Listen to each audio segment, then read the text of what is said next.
welcome back to another special guest. My awesome guest this week is the beautiful and sexy Ruth Ramsay. Now, Ruth is an award-winning striptease artist turned erotic empowerment coach. And she blends her 15 plus years working with erotic energy as a dancer and a teacher with up-to-date training in a transformational life coaching.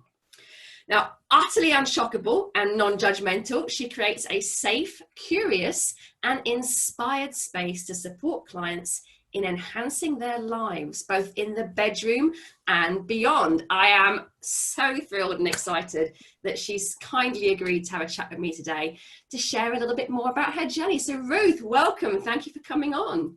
Thank you for that fantastic introduction. Pleasure, my lovely. So just tell us a little bit more about yourself. How did you get to where you are now? Well, that's always the first question. How do you get to be a sex coach?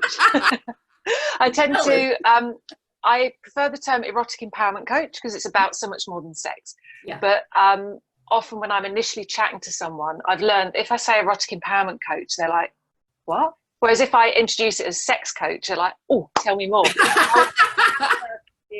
Did you get to that? So I'll try and keep this quite brief because I could waffle on for ages. But basically, I trained as a journalist. I did a journalism degree in London, which I was happy about and my family were delighted about. But my secret desire had always been to be a stripper. But I don't know how I first heard of it or knew of it, but that had always been my fantasy. But that's not what you tell your careers coach when you're 12 years old. And I loved writing. And so I went into journalism and got some great journalism jobs. I was working as a fashion journalist at the time that I saw an advert for London School of Striptease. And this was in my mid-20s. And I thought at the time, I'm far too old and past it now to be a stripper. But let's go and explore this lifelong fantasy. And so that then led me to not packing in the journalism because I wrote a lot about the sex industry, basically to becoming a stripper, part-time for a year and then full-time for 12 years. Okay. And using my journalism skills, my media contacts and everything to write and campaign for erotic rights, for the rights of people choosing to work in sex and adult industries. But then beyond that to, for example, the erotic rights of people with physical disabilities, all sorts of campaigning work alongside the dancing. I started teaching and that was a whole different experience to teach women this art. And looking back, there was a theme all the way through it of empowerment of myself, of my audiences in being recognised as erotic beings, particularly for people with disabilities, and empowerment very much so of the women and occasionally men who I was teaching to strip. So I did that for 12 years full time, absolutely loved it, but left for a variety of reasons, one of them being meeting my soulmate who did not live in the big city. I was in London. And to be with him full time meant leaving London. A few other things were happening as well. The industry was changing quite a lot. The kind of venues that I thrived in, which were more stage performance-based venues rather than lap dance clubs, like people tend to think when you say stripper. What I did was kind of a blend of what you would imagine and burlesque. We did lap dance, but a lot of stage shows as well. Those kinds of venues were closing down. I was getting into my late 30s and thinking, I kind of need to think of something else. I need an exit plan here. And so I left almost all my venues. I moved out of London and trained as a personal trainer because I thought this ticks lots of the same boxes. I'm on my feet all the day, all the time. I'm seeing lots of different people. There's music on. I'm in an intimate situation with people very quickly, which is something I enjoy. So I worked as a personal trainer for several years, but my main focus in that time was on building a happy step family, because in moving in with my now husband, I'd also become a stepmom to early teens. And I thought, right, this is the focus. So that was a very intense time and a great learning curve. But when my stepkids, I've got two, my stepdaughter had gone off to uni. When it came to my stepson leaving home, I thought, okay, now's the time to focus back in on me and accept that being a personal trainer with my own studio, whilst it's fulfilling in a lot of ways, it's not deeply fulfilling me. I can kind of on a cognitive level think, oh, it's a great job because, and list it all off and feel happy with it. But deep down, I'm not being satisfied with this. Yeah. And having had the experience of absolutely living my passion as a dancer, I wasn't prepared to settle with just having a job going forwards. So I started looking at what else was out there, and was feeling very drawn towards life coaching, and looked at the different life coaching schools that were out there. At the time, it was all in person. Obviously, we're now in COVID time; it's online. But I'm so glad this was the start of 2019. Yeah. Found a great coaching school in transformational coaching, so aiming to go a bit deeper than traditional business or sports type coaching, and did my diploma there. But at the time, it hadn't crossed my mind to have sex and eroticism as my topic. And looking back, it seems crazy that it didn't. But the way that came about was one of my fellow students, about a month after we graduated, got in contact to say, I want to ask you something, and if the answer is no, if you're offended or anything like that, please, I don't mean it like that, it's okay to say no. And I'm like, what on earth is she going to ask? But just as a bit of background, I'd been teamed up with her to go and practice a coaching exercise in a sort of breakout group from the classroom. And I talked about my dancing years. So she'd heard about that.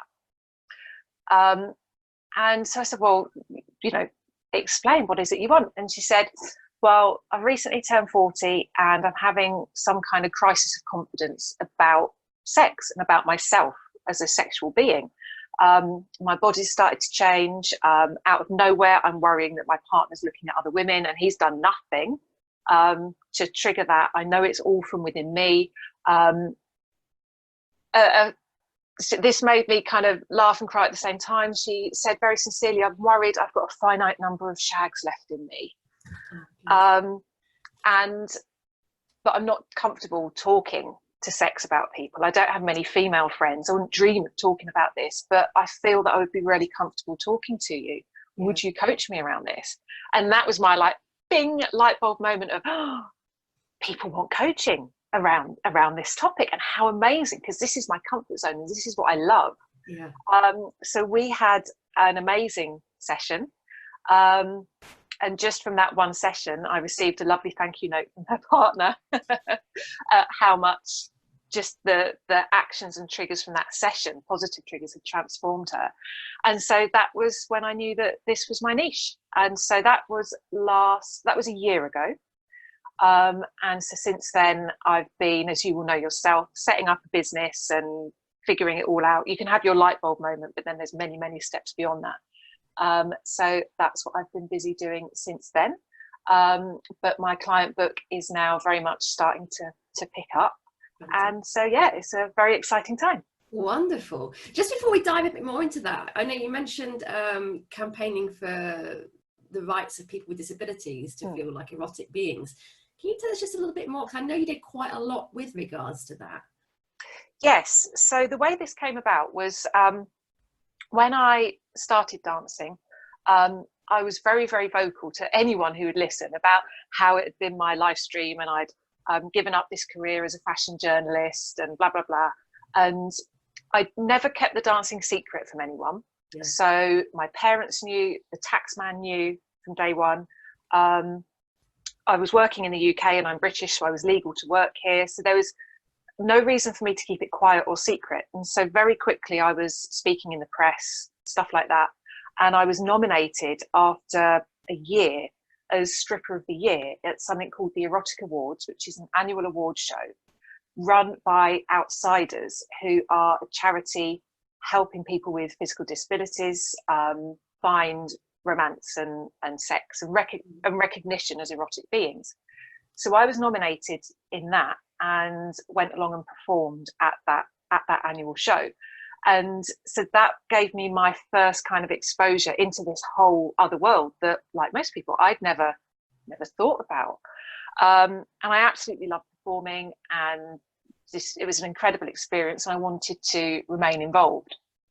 So I ended up being nominated a couple more times. I didn't win Stripper of the Year, but sitting on the judging panel some years, presenting the award show a couple of years running, and at the after show party running a charity lap dance booth where all the money that was raised went to Outsiders. And then obviously from there getting interviewed in the press about that kind of thing, and then word spread a bit that I was up for that kind of stuff. So I was invited to go and dance at a care home, residential care home for people with very severe disabilities down in Eastbourne to celebrate the opening of their new social and club room.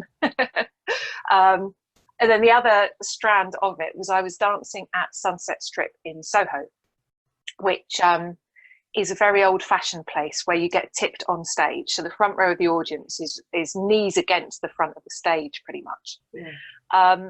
And a girl came into the dressing room, and my stage name was Solitaire. She said, Solitaire, Solitaire, there's disabled people downstairs. I was like, okay. And went down, and a group from Deaf Blind UK, or led by someone who at the time worked for Deaf Blind UK, a group of deaf and blind guys were there. And obviously I was utterly comfortable with this because of my experience with the Erotic Awards. And they said, oh, would you dance? And it was my turn on stage coming up anyway. So they sat in the front row, and as I took things off, I'd let them feel the fabrics, all that kind of stuff. Had a bit of a laugh and joke. So I had a sexy sort of policewoman costume on, in fact. And when I took the police hat off, I put it on the head of one of these guys, but knew to pause while his interpreter explained, she's taken her police hat off and now she's going to put it on your head. So it wasn't suddenly a shock. So yeah, the guy from Deaf Blind UK obviously was like, this girl knows some of the basics of communication and everything here. So he was subsequently sacked for taking a group of guys to a strip club, but started doing his own work independently in his own events. And so I was involved with those as well.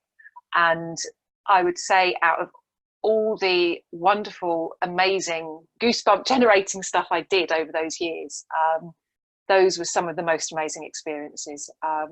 Probably the best one, there was a guy who was deaf and blind, Jimmy, who I actually went and danced for privately a couple of times with his interpreter as part of his education of what is an adult woman kind of thing, because he'd got into his mid-30s before any of this had been sex or anything had been acknowledged, because it had been the attitude of he'll never have it, so let's not even tell him about it. Yeah, which unfortunately is very common. So I danced for him privately a couple of times. And then we were invited by the Royal College of Nurses via the Outsiders charity again to go and perform on stage at their conference on sex work and disability. So this was about 8 years ago. And for various reasons in the press at the time, it was quite a hot topic. The care home that I had danced at, as something totally separate to me performing there, had been caught out, is not a term I would use, but caught out by the tabloid press for booking skilled specialist sex workers for their clients. So therefore, they were breaking the law. While sex work itself is not illegal, procuring it for someone else, you know, everything surrounding it is illegal. And there was this big debate, was it right that the manageress of this care home was booking or helping people book sex workers? And the Royal College of Nurses held this one-day event for their own people to try and decide, should they support sex work or not? And as part of that, I went and danced on stage for Jimmy. And afterwards, through his interpreter, he explained to the audience what it had meant to him and how much it had transformed his life, simply to be recognised as an erotic being. So I was not having sex with him or any direct sexual contact with him at all. But I was the beginning of the process that hopefully will lead to that one day for him. We're not in contact anymore. I must get in touch and see what's happened. But just that recognition that of the feelings he had of himself as an erotic being, and that he could learn, and this was something that he had a right to have in his life. And at the end of that day, they did vote to support sex work for people with disabilities. So yeah, amazing times. And so that's very much an area that I do want to return to in some way with my work now as a coach. Yeah, I think that's absolutely fantastic. And I think it's something we all kind of suffer with, this kind of worry about sex in a way, which is, I think, has probably filtered down from good old Victorian times, where it suddenly became, you know, a fairly taboo kind of subject. And it's something, like you said before, this lady that you worked with previously, it's something that people can worry about a little bit, talking to other people about. And so when you spoke to her, was that like your main trigger for going into the sex side of it? Because it's clearly something you're very passionate about and very knowledgeable about. Yeah. I think she gave me the awareness that the ability that to put the sort of energy out there that you are someone whom people can come to talk about this. She said, I feel that you're not going to judge me in any way. So some of that, I guess, is related to having been a stripper. She was a stripper. She's not going to judge me on any of my stuff or whatever. But yeah, she just said, I feel that I can talk to you and trust you, and you're not going to judge me, and you're not going to slut shame me and tell me I'm a terrible person and all this kind of stuff. And increasingly since then, I've realized that, well, I was asked a coaching question, because I have coaching myself, like a good coach. Yeah. And one of them was once was, what is your superpower, is how it was termed, rather than USP. And I put quite a bit of thought into that. And then I know it sounds simple, but I decided my superpower was creating an utterly safe, non-stressful, non-judgmental space for people to talk about sex, because that's something that most people don't have, you know, or even if they do have someone they can talk to. So even if they can talk to their partner or a friend, it's probably associated with also a lot of embarrassment and fear and anxiety. Can I really say this? What are they thinking of me?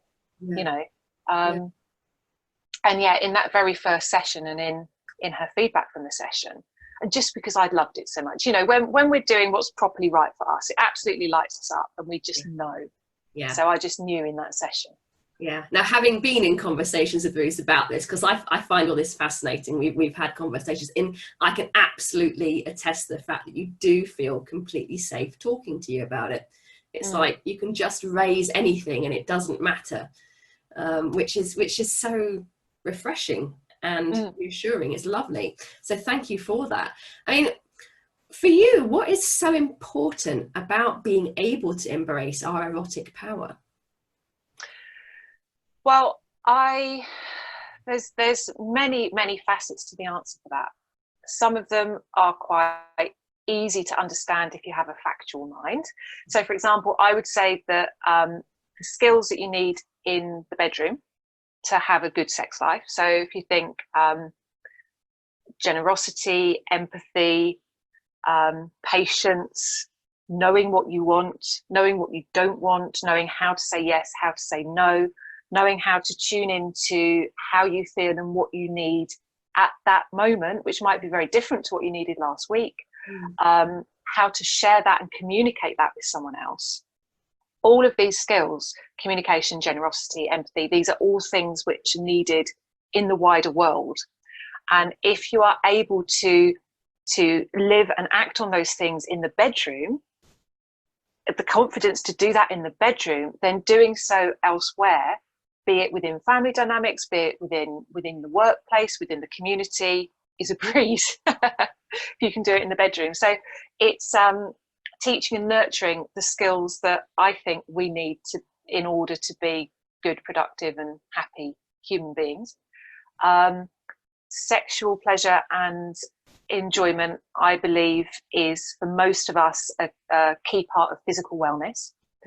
If you're having great sexual experiences, chances are that is going hand in hand with a lot of self-care, with love for your body, pride in your body, like, wow, you know, my body enables me to feel this, which then kind of brings me on to some of the more political or out there sides of it, which is self-generated pleasure. So we can eat fast food and sweet stuff to get a dopamine hit in the brain. We can watch whatever kind of films, whether it's horror films that get us going, or rom-coms, or this or that. You know, there's so much that's being sold to us. You will get pleasure from this. Buy this and it will give you better pleasure. Buy this, watch this and it will give you pleasure. But what about self-generated pleasure? You know, we have the capacity, just physically and emotionally within us, through positive sexual experiences, to experience pretty much the most pleasure we can. We don't need to be constantly sold it. So focusing on and enjoying erotic pleasure is almost a kind of, what would the word be? Necessity. Yeah, necessity, but also breaking free of consumerism and this grip that all of that has on us. So in that sense, there's a concept called pleasure activism, which is the owning and reveling in your pleasure is an activist action and statement against patriarchy, consumerism, all of this kind of stuff. So yeah, on that basis as well, it's I believe it's very important. Wow. Yeah. Most of that I've never even considered, but now you say it out loud, it's like, well, yeah. Yeah. And getting in touch, this is something I'm very passionate about, for men and women, getting in touch with what is properly erotic for you. You know, forget the go and spend tons of money on have this lingerie, have this lipstick, have this body shape, then you're sexy. You know, am I allowed to swear? But go for it. Fuck that. You know, Alex, do it. We are all so unique as erotic beings. And going a bit out there, I believe that our kind of erotic spirit and erotic soul is part of the core of who we truly are.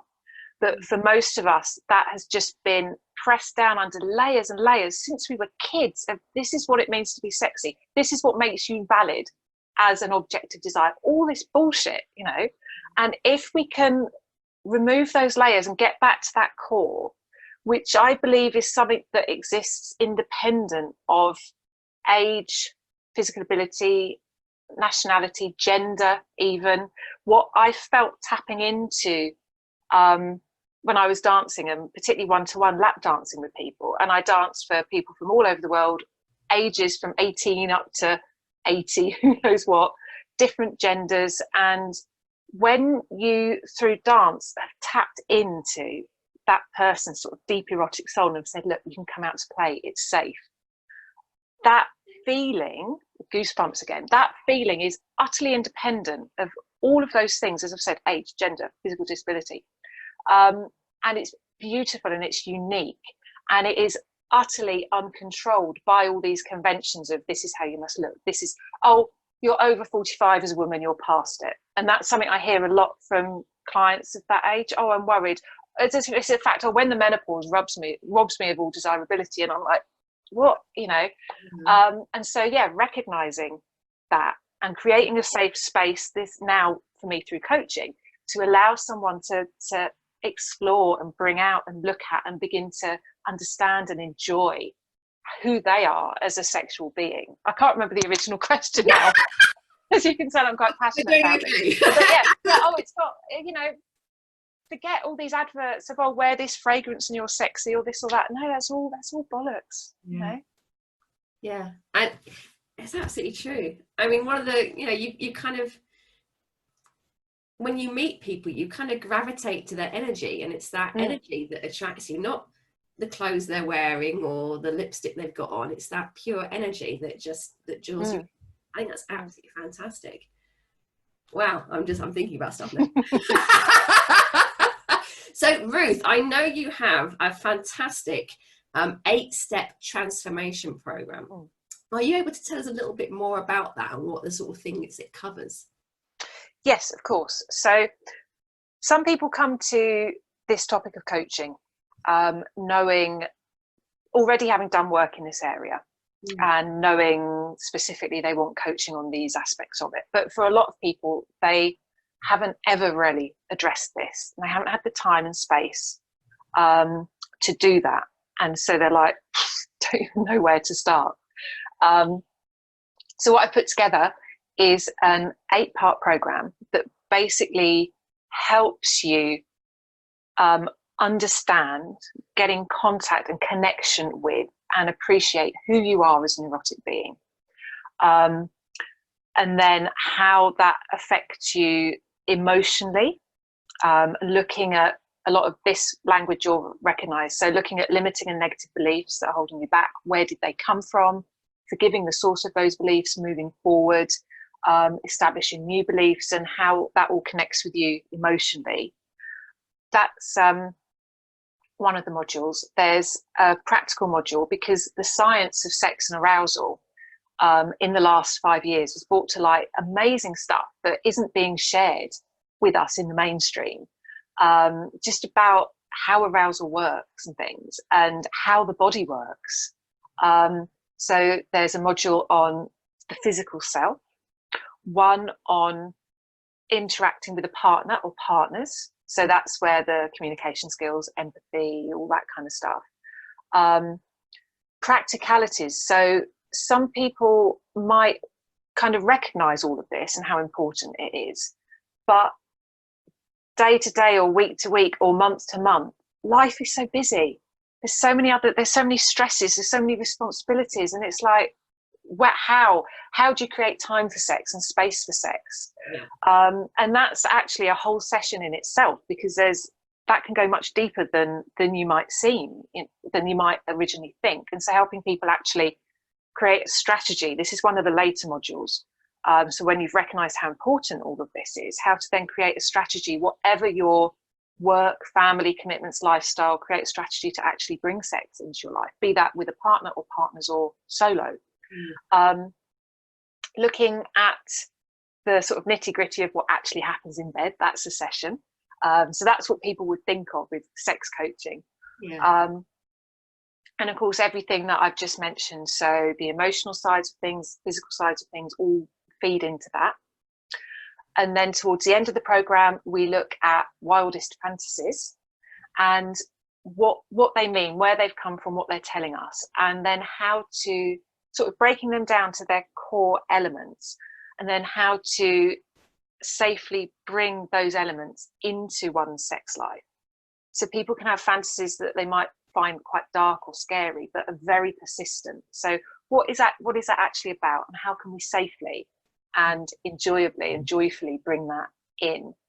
And then we close with a session that's about the importance of all of this in the rest of your life. So how do you use this new capacity for pleasure, this new knowledge about your own body, about communicating with a partner, everything that you've learned, how can you then take that kind of abundance of self-knowledge and positive energy out into the rest of your life to enhance all the other areas of your life? So it is a deep transformation.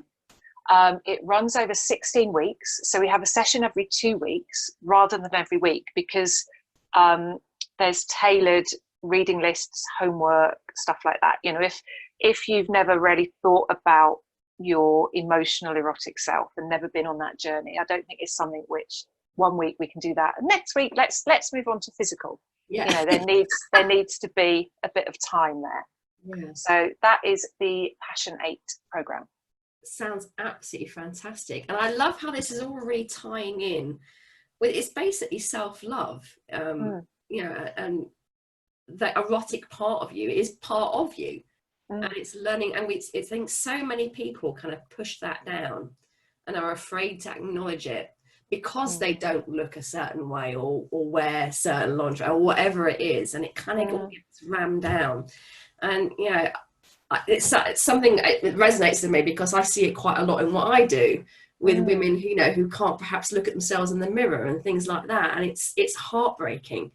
But as you start to work with them and they start to see themselves as the beautiful erotic beings that they really are, it's absolutely wonderful. I love what you've done. You're clearly so knowledgeable and passionate. I love it. I love all that. It gets really exciting. So Ruth, apart from that first lady that you told us about, what other successes have you seen? Well, what I find is, in a way, this is a very easy, I don't like the word job because it's so much more than that to me, but sometimes it's very easy because people will tend to have one light bulb moment that sort of opens that door to this, it's okay, and I am an erotic being and this and that. And then everything just cascades from there, often quite naturally. So that can happen in one session sometimes for someone who has already kind of done a lot of work in this area.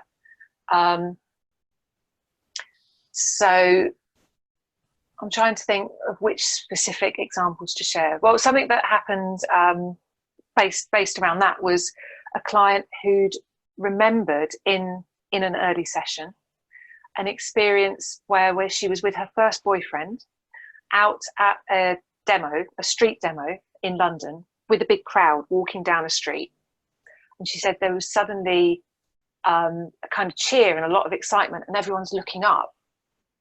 And she looked up and there was a woman on a balcony flashing. Yeah. And her first thought was, fantastic. But then she caught sight of her boyfriend's face with fantastic written on it. And she said in that moment, she decided that what that woman was doing and what that woman was embodying was a threat, because it was a threat to her relationship. Therefore, it was a threat to her happiness and her life, as she felt at the time. This was her first love. And that therefore any sort of overt display of confidence in one's sexuality and everything was wrong. And as a step beyond that, was a threat to women. And so this had affected not just how she did not express herself as a sexual woman, but sadly it had meant she hadn't formed female friendships with people she thought looked very confident, and it had had an effect right through her whole life. But remembering that moment, and as you'll find, I'm sure, with your work, and as I've found on my own transformation journey, you'll remember things, you'll be like, how on earth had I forgotten that, or, blocked that out?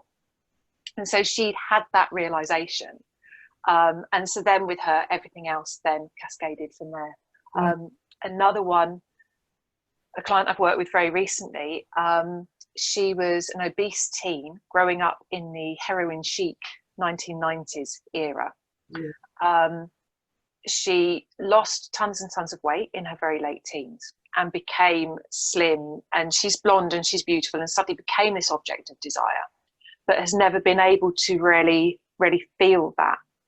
And she had the realization in a session that she had thought to allow herself to be an object of desire and to enjoy that would be a betrayal of her teenage self, who had felt so rejected and so angry at society's rules about who's sexy and who's not. And because she was now slim, it would be a betrayal of her teenage self. And she's had that realization now in her 40s.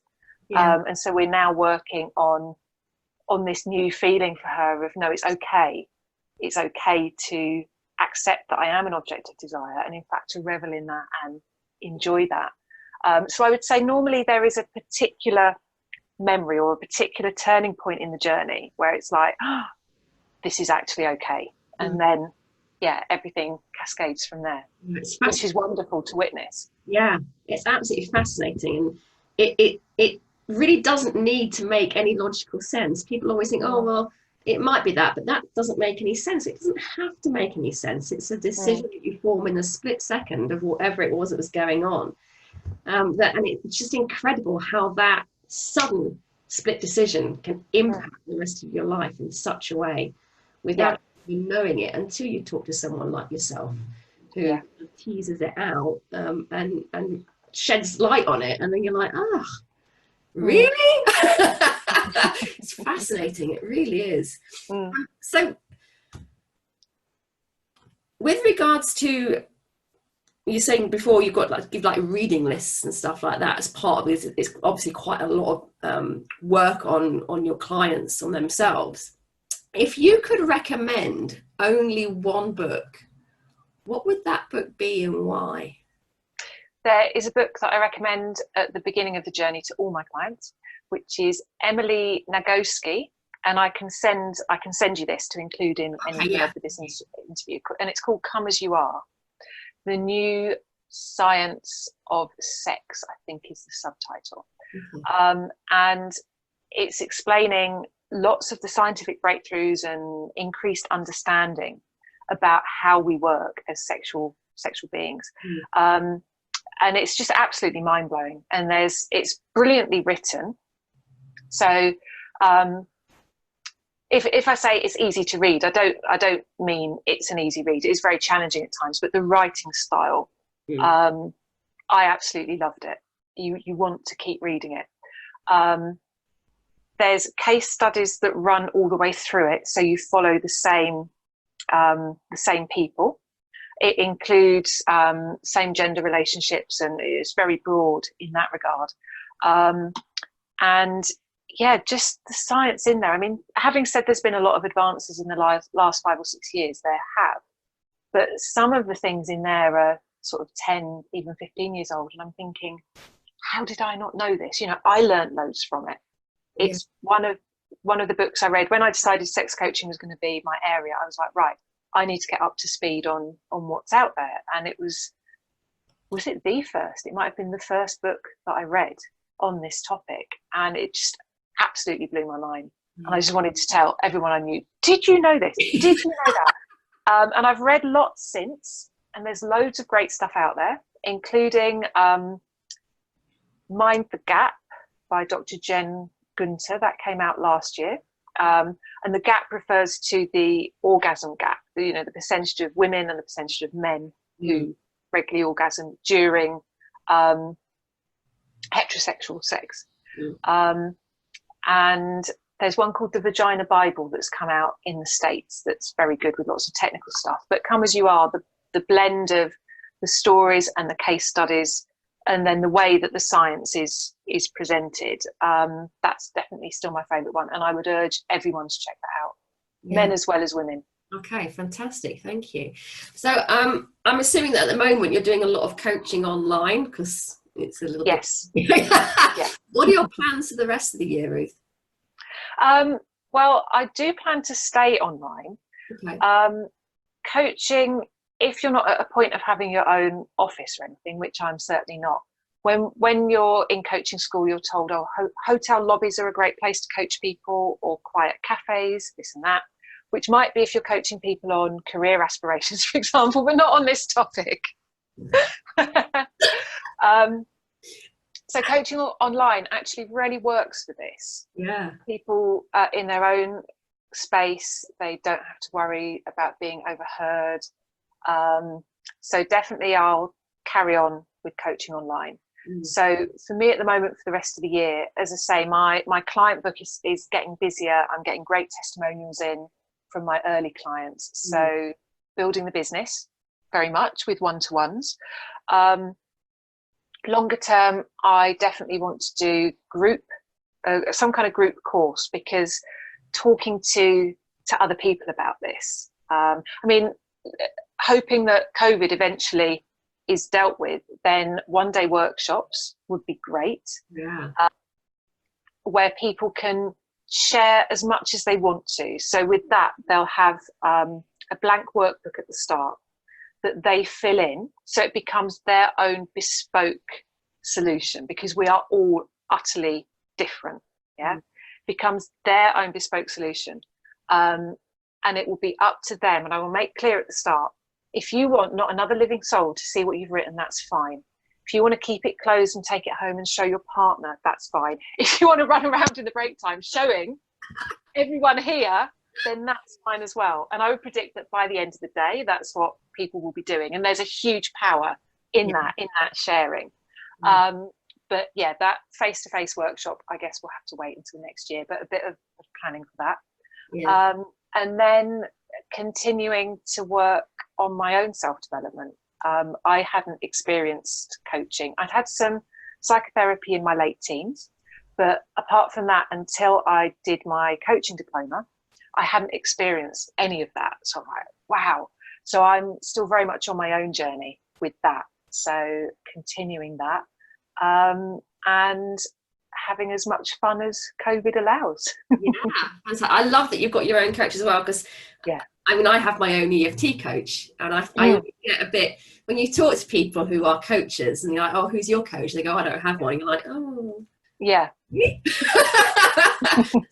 we're always growing, we're always learning, we're always changing, and you're never standing still. You need someone there to guide you through it occasionally. So that's brilliant. And I love what you say about the group workshops, because having done the ones that when I was able to do them, you do get that energy in the room, and everyone starts out a little bit reticent to share, but by the end, it's a sudden realization that you're not the only one who thinks this or has this issue or needs some help somewhere. And just the very fact of being in a group of people and finding some commonality is really reassuring, I think. Absolutely. Yeah. So Ruth, with all that said, where can people go to find out a bit more about you? My website is passion8coaching.com, so 8 for the 8-part program, Passion8 Coaching. Instagram is at Passion8Coaching, and the same for Facebook, Passion8 Coaching. So if you want a quick snapshot, then I would say go to my Instagram. Okie dokie, wonderful. And I will put the links to that in the comments. Great. People can click and dive straight over. Yeah. Oh, and I have my 8 ways to boost your sexual happiness without buying expensive lingerie, losing weight, or changing your relationship status. Fantastic. So that's a free mini guide, which you can access on my website, or I'll send you a link to put that in as well. That's brilliant. Wonderful. Thank you. So Ruth, I often like to end these sessions with, something that people can do or kind of take away, or some advice that the special guests can share. I know you have a couple of little things in store for us. You'd like to tell us a bit more about that? Well, my first bit of advice would be listening to sex podcasts. So there's lots of great sex podcasts out there, and they serve so many purposes, because obviously you're learning, gaining super up-to-date information, but they normalize talking about sex. And again, when I realized that sex coaching was going to be my area, I would have said I was already totally unshockable, open-minded, XYZ, given my work history. But sometimes there'd be a podcast, I'd be like, oh, they can't. I'd be cooking my lunch going, oh, they can't talk about that out loud or whatever. And then, of course, within 10 minutes, you're like, cool. And you're ringing your friend, go, I'm listening to this great podcast about this. So it makes it okay and totally normal to talk about sex. And for most people, that is the first step. I mean, it might be just talking within themselves, let alone then talking to a friend or partner, but it normalizes it, makes it okay. It teaches you lots of new up-to-date stuff, and it's entertaining, and it's easy to do. So listen to podcasts. My favorite is Sex with Dr. Jess. That's a US-based one, but there's loads out there, from as kind of clinical educational as you can imagine through to as kinky and wild as you can imagine. So have a look at that. But in terms of a little exercise people can try, something that we look at early on in the Passion8 program is kind of identifying your core erotic self and what you're really into. And there's a notion in sex coaching called peak erotic experiences, where you look back at 3. So you would grab a pen and paper and have some quiet in an uninterrupted time and think back to your best ever or most memorable 3 erotic experiences. And this needn't necessarily be sex. So I'll give an example. This isn't one of my 3, but it's a handy example. I was at the cinema with a group a friend and a group of her friends who I didn't know at all. This is when I was about 18, and I was a bit dressed up. It was actually a Rocky Horror Picture Show, dress up night. And I had black sheer tights on with a little diamante motif on the ankle. And at one point I had my feet up on the back of the cinema seat in front of me. And the guy who was sat next to me, who was one of my friend's friends I didn't know, just out of nowhere, suddenly leant forward and just with his fingertip traced this diamante motif and sort of looked at it and went, and then sat back down again and carried watching the film. And I was like, you know, and that has always stuck with me. So it could be something like that. It doesn't have to be an actual encounter where sex happened, but obviously that's fine as well. So think about them, write them down, and then think as widely as possible about not just what specifically happened, but what surrounds that. So what was happening in your life at the time, or what had happened that day, what was going to happen the following day. A lot of people might find, one of these encounters might be while they were on holiday. So obviously you're on holiday, you're stress-free, you're feeling liberated, but write down as much as you can remember about what surrounded those events. And then be curious and do some sort of detective work on what are the common themes. And then what this is telling you is what surrounding circumstances you need for a good sexual encounter. And one of the threads that I found when I did this, that I hadn't been consciously aware of, was sex after some kind of triumph over adversity, teamwork experience with my partner. Yeah. And I was like, that's interesting. And so when you're aware of that, you can then kind of deliberately think, how can we bring more of that in? How can we create that environment? And so that can be the start of very positive transformations to your sex life. And if you've not got a partner, so I'll just quickly say, I think sex coaching is great when people are single, because they're not worrying about, how is this going to impact my partner? Does this mean that my partner's not right for me? Are they going to judge me for having this coaching? I wouldn't ever want someone to keep it a secret, but there's lots of stuff going on, and it's difficult sometimes to properly examine ourselves as sexual beings if we are deep in a sexual relationship with someone else where we want to please them and XYZ. So this exercise, whether you are single or in a relationship, works. But if you're in a relationship, it's really great fun to share this with a partner. So I'd set aside sort of 20 minutes or so, and ended up sort of writing for an hour and spotting all these themes that I hadn't thought were connected to sex, but then realized were connected to my environment for great sex. And so then said to my husband, listen to this. And it was really great, and great for us as a couple to go through that. So don't think being single is a barrier at all. It's a great time. And if you are in a relationship, then this is a great exercise to share. Yeah, fantastic. And I guess if your partner does it as well, then you can kind of bring the two together and find the common ground. Yes, absolutely. Awesome. Oh, it's been so interesting, Ruth. It's been wonderful having you on. What a great conversation. Thank you so much for sharing. Absolute pleasure. I hope to see you again very soon, and let us know how things go and what workshops you're doing. So I'm sure people will always be interested. It's one of those key topics, isn't it? The sex side of stuff, which is always so fascinating. So thank you. Yeah. I appreciate you. I appreciate your time, and thank you so much for coming on.